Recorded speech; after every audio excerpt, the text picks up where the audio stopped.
नमस्कार, मैं हूं प्रदीप कुमार और आप देख रहे हैं पॉलिटिकल आइडिया। पॉलिटिकल आइडिया के आज के इस अंक में आप सभी दर्शकों का बहुत बहुत स्वागत है। मित्रों, मात्र 2 महीने का समय शेष है बिहार के विधानसभा चुनाव के लिए। आगामी 23 नवंबर मतलब आज से 3 महीना 8 दिन बाद बिहार में विधानसभा चुनाव का परिणाम भी आ जाएगा, बिहार में नई सरकार भी बन जाएगी। लेकिन इस दौरान इन 3 महीनों के दौरान बिहार का राजनीतिक तापमान अपने परवान पे रहेगा। और हो भी क्यों नहीं, जब 3 महीने का समय शेष हो और बिहार में चुनाव आयोग का एक फैसला विवादों में शामिल हो जाए। हम बात कर रहे हैं SIR का, और SIR मतलब स्पेशल जो इंटेंसिव रिवीजन जो वोटर लिस्ट का हो रहा है, विशेष गहन पुनरीक्षण जो करवाया जा रहा है चुनाव आयोग का, वह भी चुनाव से 2 महीना पहले। तो और इस पर राजनीति ना हो, संभव ही नहीं है। भारत में तो हर कई चाहे सरकार का कोई भी फैसला, सरकार किसी भी पार्टी की हो, आज सरकार देश के अंदर भारतीय जनता पार्टी की है, यदि कांग्रेस की भी रहती और ऐसा कोई फैसला आता, कोई निर्णय किया गया होता, तो उस पर राजनीति होती ही होती। चूंकि हमारे यहाँ भारत के संविधान के अनुसार देश के अंदर बहुदलीय लोकतंत्र है, और बहुदलीय लोकतंत्र में सत्ता की चाबी चुनाव से खुलती है। तो चुनाव के मौके पर सरकार के किसी फैसले को चुनावी मुद्दा न बनाया जाए, ऐसा हो नहीं सकता।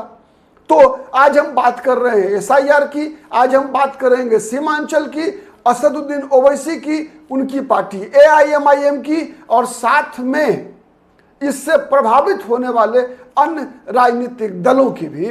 तो शुरुआत करते हैं ओवैसी के उस स्टेटमेंट से, जिसमें असदुद्दीन ओवैसी और उनकी पार्टी के जो बिहार में प्रदेश अध्यक्ष हैं अख्तरुल ईमान, और AIMIM के जो प्रवक्ता हैं आदिल हसन, इन तीनों के कई बयान विगत दिनों आए हैं। और इन तीनों के बयानों का लब्बो-लुआब 2-3 जगह फोकस है इन लोगों का।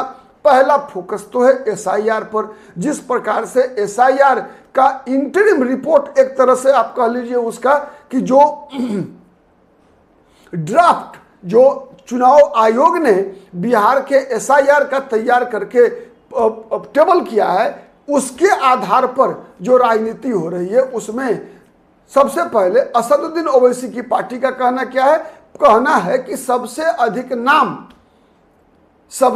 नाम काटे जा रहे हैं सीमांचल में, और सीमांचल में भी निशाना बनाया जा रहा है एक खास वर्ग को, मतलब मुस्लिम समाज के लोगों को खास निशाना बनाया जा रहा है। उनसे तरह तरह के सवाल किए जा रहे हैं, उनसे तरह तरह के डॉक्यूमेंट्स मांगे जा रहे हैं। और इतना ही नहीं, केवल डॉक्यूमेंट्स ही नहीं मांगे जा रहे हैं, बल्कि कई जगहों पर उनका फिजिकल वेरिफिकेशन कराया जा रहा है। आपको पता होगा कि अभी आपने देखा होगा अखबारों में, मीडिया रिपोर्ट्स में, कि कई जगह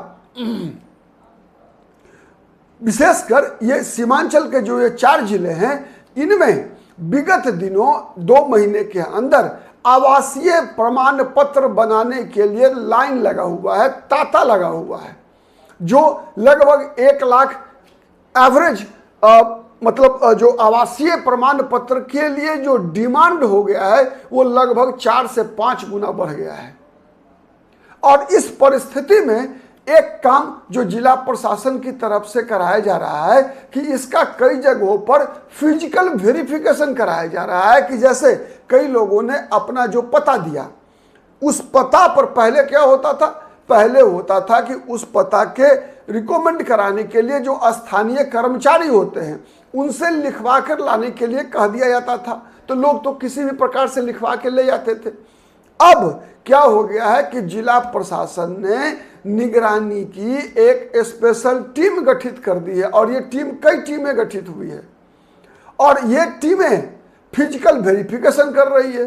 तो इसके बारे में कहना है असदुद्दीन ओवैसी एंड टीम की। मैं एक साथ बात कर रहा हूं, चूंकि कई बयान हैं इन लोगों के, हर बयान को अलग अलग उद्धृत करना थोड़ा मुश्किल है, तो सबको समराइज करके मैं बता रहा हूं। इनका कहना है कि केवल और केवल इसमें मुस्लिम समाज को ही टारगेट किया जा रहा है। ये फिजिकल वेरिफिकेशन जो करवाया जा रहा है तो ये मतदाताओं का वेरिफिकेशन नहीं है, बल्कि AIMIM और ओवैसी की पार्टी से जुड़े हुए जितने भी जिम्मेवार पदाधिकारी हैं, सबका कहना है कि ये जो वोटर लिस्ट वेरिफिकेशन नहीं है, बल्कि ये मुस्लिम वेरिफिकेशन हो रहा है। और इस पर लगातार आपत्ति व्यक्त कर रहे हैं असदुद्दीन ओवैसी और उनकी पूरी टीम।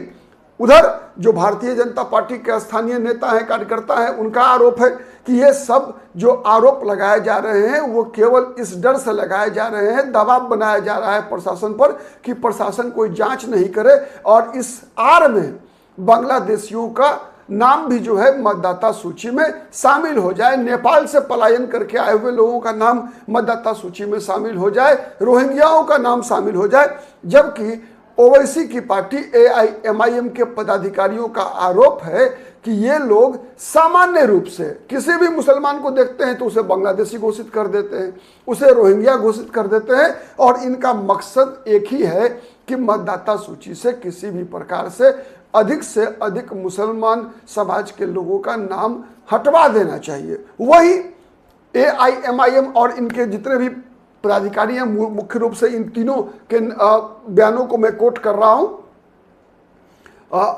ओवैसी साहब हैं, इख्तरुल ईमान है और आदिल हसन का बताना है कि तेजस्वी यादव हो या राहुल गांधी हो, ये लोग अपने नैरेटिव को ही केवल जस्टिफाई करने के लिए, केवल अपने आप को डिफेंड करने के लिए ही केवल राजनीति कर रहे हैं। इनको इन मुसलमानों का जिनका नाम काटा जा रहा है, बांग्लादेशियों के नाम पर सताया जा रहा है, रोहिंग्या के नाम पर जिनके नाम को काटा जा रहा है, उस मुद्दे को ये लोग नहीं उठा रहे हैं, बल्कि ये केवल अपनी राजनीति कर रहे हैं, ये समस्या का समाधान नहीं ढूंढ रहे हैं। तेजस्वी यादव के बारे में चर्चा करते हुए कई AIMIM के पदाधिकारी बताते हैं कि भाई तेजस्वी यादव जो है वो केवल अपना इपिक जब उनका पकड़ा गया तो फिर वो अब ढूंढ रहे हैं, केवल पूरी एनर्जी लगा दिया है कि बीजेपी से जुड़े हुए लोगों का किनके पास 2 इपिक नंबर है। सच्चाई यह है कि बिहार में लाखों लोगों के पास का नाम मतदाता सूची में 1 से अधिक जगह पर है, तो कितने लोग ढूंढते फिरेंगे। सवाल दूसरा है, सवाल यह है कि जिन जेन्युइन लोगों का नाम काटा जा रहा है केवल इस आधार पर कि वो किसी एक खास समुदाय से हैं, किसी एक खास धर्म के मानने वाले हैं, उस पर क्यों नहीं एक सेंट्रलाइज्ड कोई डिसीजन करते हैं और इस प्रकार की कोई संघर्ष करने का मादा दिखाते हैं, तेजस्वी यादव हो या राहुल गांधी हो। ये सवाल AIMIM के लोग लगातार पूछ रहे हैं, लेकिन अब तक कोई जवाब नहीं है। दरअसल मामला इसके पीछे सीधा साधा है कि सीमांचल के जो 24 विधानसभा सीट है, इन विधानसभा सीटों पर विगत के विधानसभा चुनाव 2020 का और 2024 के लोकसभा चुनाव में और जो वर्तमान परिस्थिति है उसमें मुसलमान मतदाताओं का झुकाव AIMIM के तरफ है।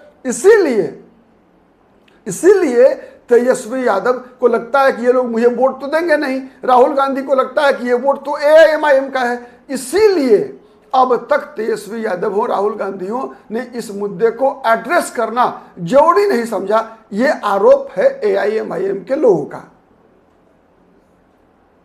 तो एक प्रकार से आप कह सकते हैं कि जो सत्ता का संघर्ष है, जो चुनावी संघर्ष है, उस आधार पर हर मुद्दे का मूल्यांकन किया जा रहा है और उसमें आरोप प्रत्यारोप केवल चुनावी राजनीति की दृष्टि से हो रहा है। सच्चाई क्या है उन बातों को तो चुनाव आयोग और अदालत के माध्यम से वो सबके सामने आएगा, लेकिन ये जब तक चुनाव का परिणाम नहीं आता ये राजनीति चालू रहेगी और हमारा विश्लेषण भी जारी रहेगा। आज के लिए इतना ही। बहुत बहुत धन्यवाद। नमस्कार। जय हिंद, जय भारत।